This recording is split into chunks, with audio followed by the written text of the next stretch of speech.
안녕하세요. 빌딩 소유입니다. 오늘은 건물 매입할 때 매수자가 꼭 해야 할 실거래 신고와 주택자금 조달 계획 제출에 대해 알아보려고 합니다. 주택 건물을 매입 시 거래 신고를 하는 것은 당연한 일인데요. 자금 조달 계획서 제출을 해야 하는 대상은 누구이며 간단하게 제출하는 쉬운 방법에 대해 알아보겠습니다. 자금 조달 계획서를 제출하지 않으면 어떤 피해가 있을까?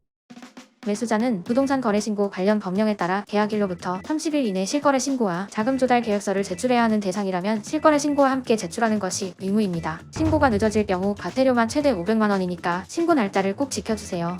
자금 조달 계획서 제출은 부동산 매매 거래 시 투명한 자금 출처를 알리고 증여나 탈세 등 편법을 방지하기 위한 절차이기도 합니다. 붉은색 건물은 거래 신고만 하면 되지만 상가 주택 건물을 매입 시 거래 신고와 자금 조달 계획서를 함께 제출해야 하는데요. 매입 시 일부는 상가, 일부는 주택인 상태에서 잔금 전 주택을 근린 생활시설로 변경하더라도 자금 조달 계획서를 제출합니다. 규제 지역에서 상가주택을 취득하고자 하는 경우에는 매매 금액과 무관하게 모두 자금 조달 계획서를 제출합니다. 현재는 서울의 강남 3구와 용산구가 의무 제출 지역입니다. 그 외에 비규제 지역에서 6억 원 이상 주택 매입 시 요구되며 법인이 매수하는 경우 지역, 금액과 관계없이 필수적입니다.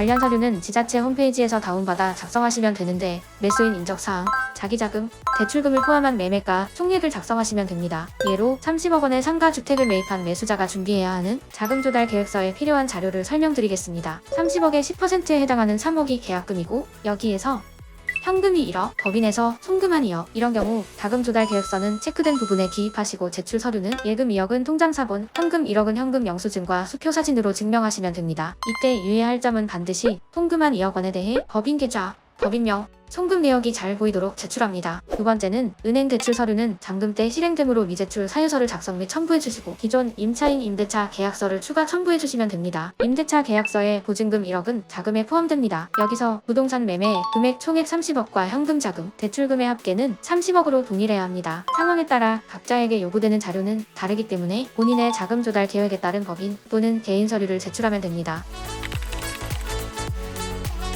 자금 조달 계획서는 계약 신고 자료를 지참하여 해당 지자체에 직접 방문 또는 부동산 거래 관리 시스템을 이용한 온라인 신고가 가능합니다. 자금 조달 계획서 제출은 자금의 출처를 투명하게 하고자 만든 의무 제도이니 제일 중요한 부분은 계약 명의자의 계좌에서 송금된 금액이 일치하도록 확인해 주시면 됩니다. 빌린 돈, 주식, 현금으로 거래했다면 출처만 정확하게 소명할 수 있으면 됩니다. 그럼 건물 매입 시 매수자가 직접 준비해야 할 자료만 기억해 주시고요. 30일 이내 신고이니 과태료가 부과되지 않도록 미리미리 잘 챙겨주세요.